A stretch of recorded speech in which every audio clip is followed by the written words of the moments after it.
Hello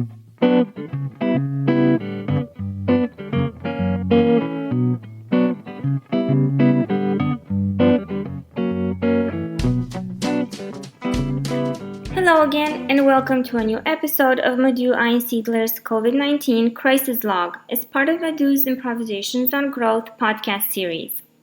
It is my honor to host Madhu's podcast and to discuss, question, explore with her and with you the changes brought by the coronavirus crisis. We've all heard the expression growing pains. Have you ever stopped to wonder, though, why we turn to pain for growth? Or how much more we would grow if we showed love, compassion, and understanding before relying on pain and suffering to change us? What does suffering really mean to you? Listen and explore with us. I'm just laughing. I think it's probably a reaction to what's happening. Because I like to laugh and say jokes. Maybe it's a defense mechanism. I'm not going to overanalyze myself right now. But what I was pointing at, maybe the crisis has unveiled this growth and suffering a little more because of what we're going through. But even from a general standpoint, why do you think we're conditioned to associate growth with suffering? I just have this simple question. That's all I have. And I'm not saying it's not happening. I'm not saying that involuntarily we're not going to. It's like any transformation, any growth that we're going through is not going to cause us some sort of hurt or suffering at some sort of level. If we believe so much that through suffering we can achieve something, how come we never thought how much more we can achieve through love or compassion or understanding? And to give you a concrete example, some months ago, an acquaintance of mine, and she kept on saying that, like, it's good to suffer. It's good to suffer. This is how you're going to see the pain in other people. This is how you're going to be human, what you were talking about. This is how you're going to understand suffering is good. Only through suffering you can change. Only through suffering you can. And I just developed this reaction to everything that she was saying because it kind of scared me. Why? Not necessarily because suffering is not going to happen in our lives. It will. I'm aware of that. What scared me is that if we embrace it so much and if we make it part of our lives, I feel like it's also making it easier to hurt those around us. If I feel like growing pains are so normal, then when I see my partner, my kid, my parents suffering, I'm just going to be like, it's okay. You go ahead and suffer. That's just how it is. And this is why it made me think of it. Not because hurt is not part of life. That's not what I'm saying. It's only why do we put that first before love and understanding and compassion? I'm not sure how it's over there. Over here, at least in Austria, we are a very Catholic society, and Catholicism is just all about suffering. Oh, and yeah. I really think that's like almost a moral value that religion has instilled in us. You just need to suffer. God wants you to suffer. Just the idea that we are born with an eternal sin and that our life here is that we need to suffer for this sin. For me, this is just a very religious idea and belief that has been planted in us for the last 2,000 years. I only have one quick comment here because I'm also religious and this is not how I feel. They might tell me that, but this is not what God means to me. I'm only wondering if it's just an interpretation thing. I'm not saying that this is the way that all religious people look at it.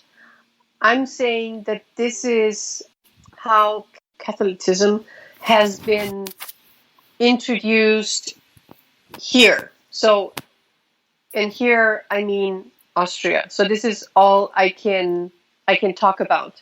I'm not saying that religious people per se idolize suffering. This is something I grew up with, and I can probably safely say most of Austrians who were raised in with the Catholic Church and with this strong religion here grew up with that idea that we need to suffer. So this is one thing where suffering, I think, out of a cultural context, just got a really good reputation and almost like a goal. You know, you need to work hard. That's the Protestant thing. So there is no joy in life, but you need to work really hard. And so I think Christian religion has done its part to implant that in our belief system. So this is the one thing. The other thing is that neuroscience has shown us that growth, in the definition of neuroscience, means there are synapses that are linked, and growth means you unlink them and other synapses make connections. So in order for this being able to happen, there needs to be certain hormones in our system so that this link can be loosened. So cortisol does that. So stress hormones do that in our brain. In order for those synapses to unlink, our brain needs to be flooded with a certain amount of those hormones and all the other chemistry, so that they can unlink and then link to other synapses. That reminds me of I think it's in the Hindu teachings, and not only that, but a lot of, speaking of religions, they have the idea of a destructive God, which is necessary. Destruction is necessary, and then you have the rebirth.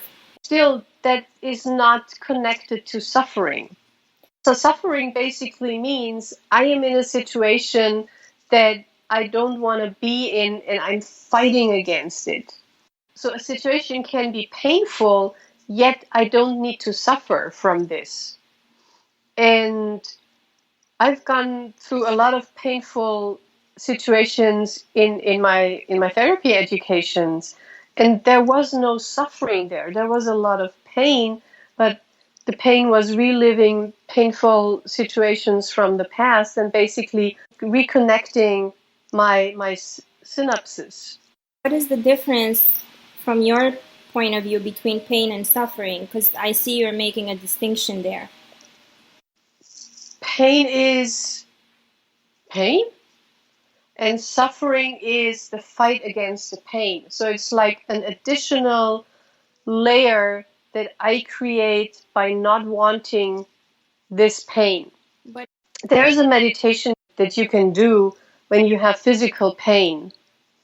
And instead of fighting the pain and I don't want it and why do I have pain again and I just hate it and it should go away. So instead of really putting up this fight, what you can do is sit down and breathe and try to locate the pain wherever it is in your, let's say, in the knee.